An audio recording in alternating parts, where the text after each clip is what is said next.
It wasn't out of my outline. I was like, bring James Urbaniak out, then ask him if 9/11 was an inside job.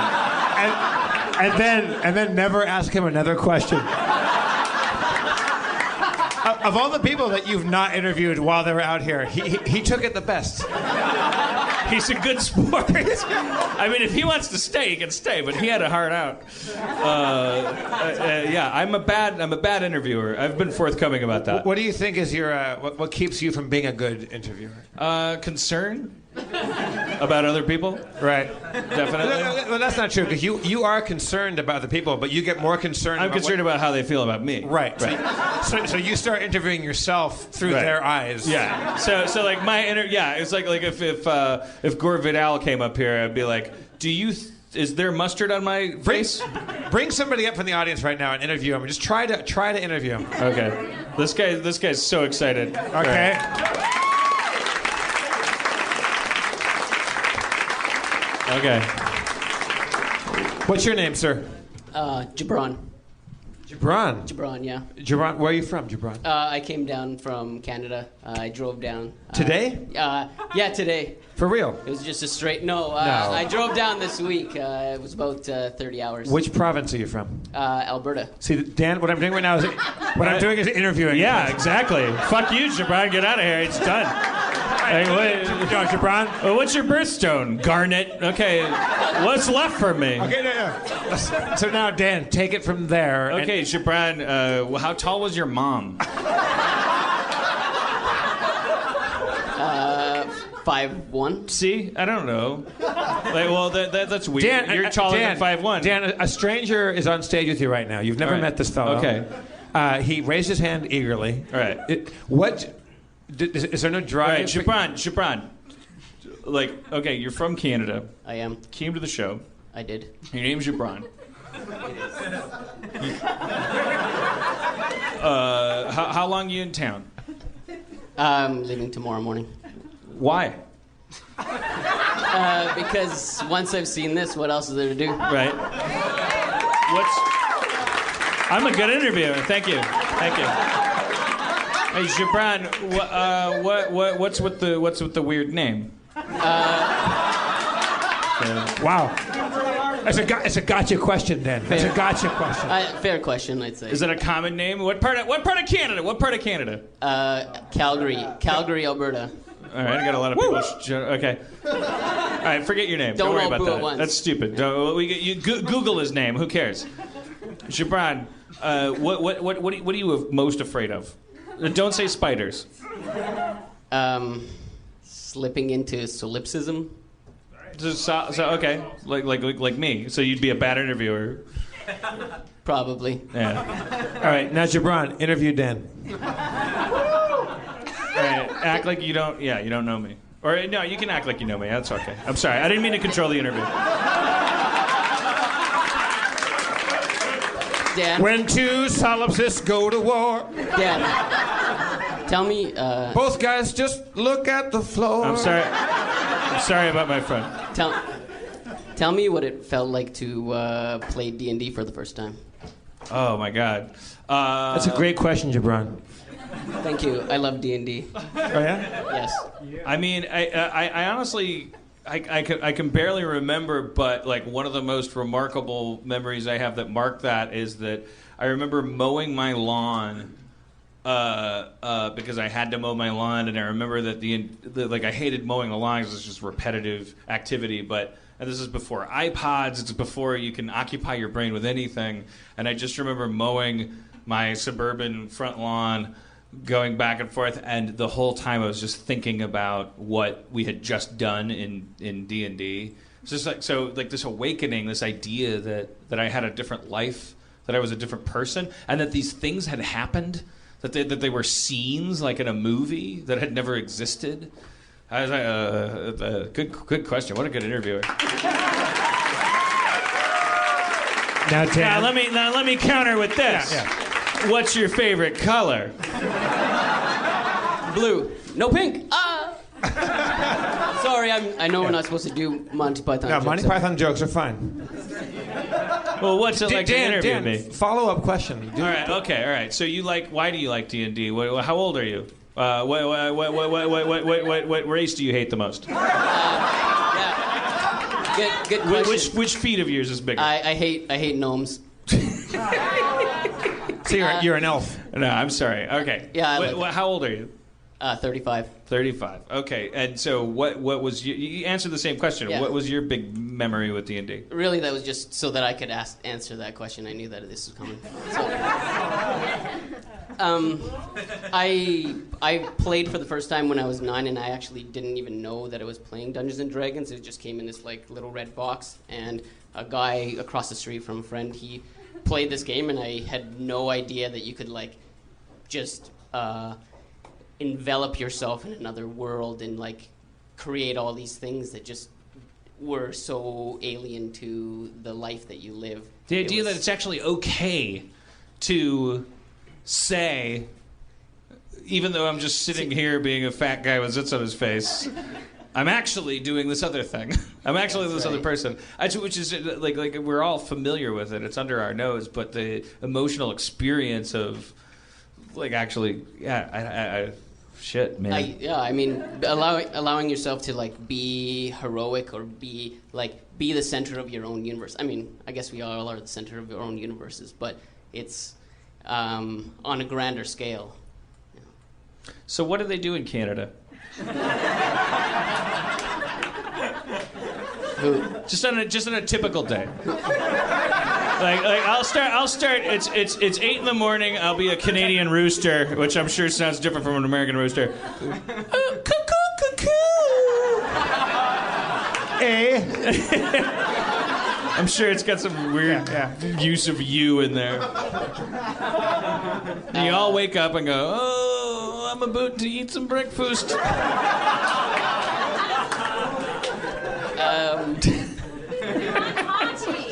We watch hockey. We wake up, we turn on the TV. There's no like channel changing on the remote. It turns on and off, and then it's just TV at a really loud volume. It's just hockey, straight hockey at a really loud volume. Yeah, or Colin Mockery is on there, or hockey. That's it, right? I feel like every time, everything I've ever seen on the internet that is community related, like where someone's like making a really creative GIF or doing like a good YouTube video, there's always that City TV logo, and that's Canadian, right? It's like we're really good. You're not paying for anything. We're really great at pirating. Yeah. But you also you love good TV. Yeah, well. And by good I mean my. We know that what you meant. Yeah. We know. Are you born and raised in Calgary? Yeah, I am. What's that street? Is it 17th Street where the bars are? Yeah, 17th Ave. 17th Ave. That's right. Yeah. Were you there? Oh, yeah. Oh, wow. I've been many times. And is the bar called like the Crown and Thorn? Or the Rose and Crown. Rose and Crown. Yeah. I love it. That's Alberta? That's right, Alberta. I have relatives. My family. I had a family reunion in Alberta. Oh, really? Just so you know. Where? I don't know. I didn't go. Oh. I just a bunch of people related to me were like, "Hey, come up here." If you ever need a surrogate to go for the next one, you just I'll let send me know. you. Yeah. Now, Dan, there was a lady running around. My parents went, and they said, "God, it was so annoying." There's this lady running around and talking about how we were all six degrees separated from a pope, and my mom was like, "We all are. Like everyone is. Like cavemen are." It doesn't make it. All right. Anyways. Now, Dan, we're learning more about you in this interview than Jabron. We cannot get him off the stage until we've learned at least equal amounts about Jabron before he goes. And okay. I leave that to you. So people who are listening to the podcast at home, we haven't specified yet. Jabron is a 7'2" African American. Tattooed like Queequeg and Moby Dick. He has tribal tats over the left side of his face. He's holding an ivory spear. Purple streak through so his I have something to say about that because my fiance, when she meets new people and they ask about me, then she says, "Oh, his name is Jabron." They're always like, "Oh, he must be big and black." They're so disappointed when they see me. Dan, follow-up questions. If you were black, like what would you do first? And last. Because for real, I would go, dude, Jeff. Let's all answer this question. If you woke up tomorrow black, like there's something you do, right? I'm asking myself this. I would instantly go fuck with white people as hard as I could. But how? Where? Huh? I would just good-naturedly intimidate them. See, I think I would. I don't know, but I was about to say I would go to some mythical place where only black people are allowed, but I wouldn't. That wouldn't. It wouldn't. There's no. That doesn't work that way. It's called prison. Oh! Good night, everybody. You fucking pussies. He walked into that. Yeah. No, but it's not like there's some bar that's called like the Black Gentleman. Well, we live in Los Angeles. There are neighborhoods where you could go into where there are places that you could. Well, there's places where if I walked in being white, I would feel less comfortable. But I don't think if you walked in being black, you'd be like, "Hey, put it on my tab."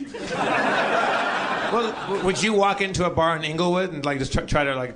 I don't know from Inglewood. That's my thing. Like I don't know. Like that's the thing. Like I haven't put that much thought into it. I just know that there's like if I walked into a place and everyone was black and I was the only white guy, I know that I would feel like an interloper and like bummed out. But I know from going to junior high that they were not as bummed out about that as a bunch of white people with a black person walking in would be. So but what I don't would you think do? I don't think there would be any profit from walking in. Like I guess I'm just thinking about it now. Like if I woke up black, if I had the superpower, press a button on my bracelet. First of all, okay, I'm black now. I'm black. But how about that? When you wake up black, like you get to pick what kind of black person you are. Well, then I'd be super sexy black. Like, well, that's a different thing. I'm assuming I'm a dumpy black guy. How about you get to be any black person you want? Male, female, sexy, otherwise you. So I just get to be just straight up handsomest black guy in the world? Yeah, or that's different. Or you could be like a funny like wisecracking old 50-year-old black lady, you know? Like I would just be a strapping fucking amazing black guy that was able to jump over a car. What do you? I'm choosing? I get to choose? You get to choose. Well, then I'm mega black. John.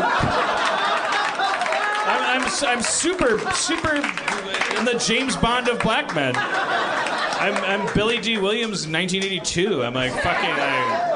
I'm just walking in, fucking like. Okay. So you're Billy D. Williams, sexy Billy D. Williams. He's not even black enough. I don't even know why. Hey, fuck you, people. Fuck you, honkies. I just pressed my black button. I'll tell you who's black enough. Billy D could go fuck himself. Yeah. What are you talking about? All right, I'm gonna be a fucking rich, visceral, fucking black guy. So Dan, you're mega black. You're I'm super fucking like potent black. Okay. It's cock-a-doodle-doo. The alarm clock goes off. What do you do first? You get up. You have I eat a big black breakfast. All right. Which consists of what? Just, like tons of protein and I don't know. Like, okay. This is amazing. I'm so glad you're asking these questions. I don't know. What's on your plan of? You only have 24 hours of this. Okay. Well, I'm so much pressure. I go to some. There's got to be some black parlor where you can like download with other black people about what do you do. I don't know. I think that's. I don't know. No, you don't have that. You are just a white man. I just that woke wished up. to be black. I'm at my house. So. Oh my God! I'm a sexy, physically fit, beautiful black man. All right. So Aaron's next to me. So then first this is your fantasy, man. Well, Aaron's like, holy shit, you're black. I'm like, yeah. We probably gotta. How does she knock know that out? How does she know it's? Don't you? Is that wrong to say? Well, when you say knock that out, what are we talking about? Well, I mean, if she woke up with blue hair, it'd be like, hey, you know, viva la différence, you know?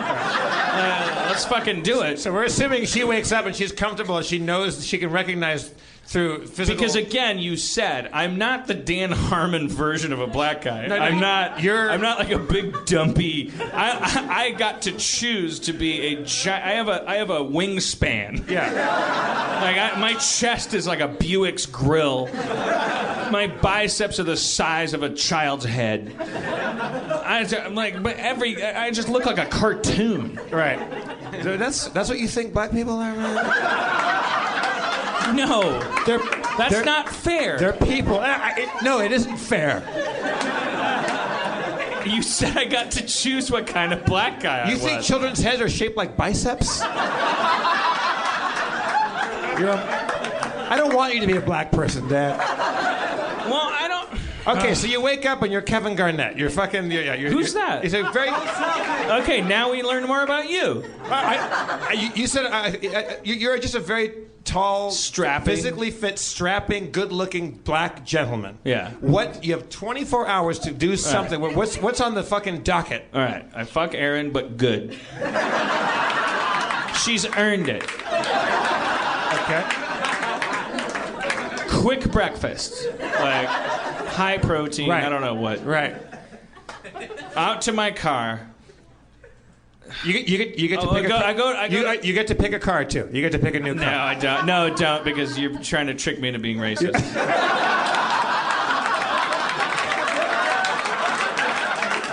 And I'm not. I'm not. Well done, my proud Nubian friend. I go down to my fucking silver Prius, okay, and I slide into it proudly with my cosmopolitan black body. All right. And I go to the drawing room, my usual haunt, because I want to know what it's like to walk in there black. Okay. And I go and I order my usual drink. I would like a Kettle One of the Rocks, please. And suave like that. Okay, here you are. That'll be $6. Thank you. It's good to drink at a place that understands me. I don't know, just feeling them out. Okay. So let's say that they're totally fine. I go over to the jukebox. Right. I want to put on some Lil Wayne. Little or Lil? Because there's no Lil Wayne on the jukebox. I'm not going to fuck around with the jukebox. I don't care. Okay. That was a joke. Okay, so I got to drink up my usual haunt. All right, now what am I going to do? 24 hours. All right. 21 hours. All right, I'm black. But I look good. I'm like fit. Like I'm ripped. Oh yeah, you're in peak physical condition. So then I'm going to do shit that has nothing to do with being black. I just want to be ripped. I want to Well then you can just go to the gym, dude. No, that's the whole point. You don't have to go to the gym. No, I'm saying that's what you don't have to be black to be in good shape. Or to fuck your girlfriend properly. I know that.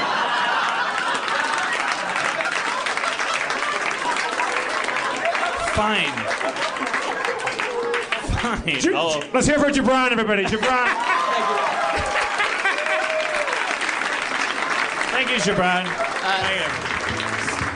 Can I just make a shout out? Sure. Happy birthday to my cousin Ivan, and eat your heart out, Les Wong. Thank you. All right.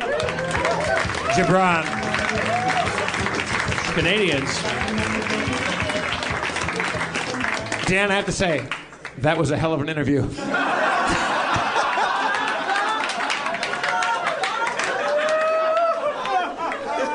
You really are bad at it. You don't know other people exist. That guy sat on stage here with a microphone in his hand, never spoken to it, and you simply didn't care at all. Yeah, but he was like, he was like, "Ooh, I want to come up here." I mean, how do you know he deserves it? Maybe that was karma. But he said he was solipsistic, and so are you in that way. He did good. He did fine. He did great. He got everything he was gonna get. Certainly. Jabron from Canada. He got. What was he gonna get? What was he gonna carry him out on our shoulders?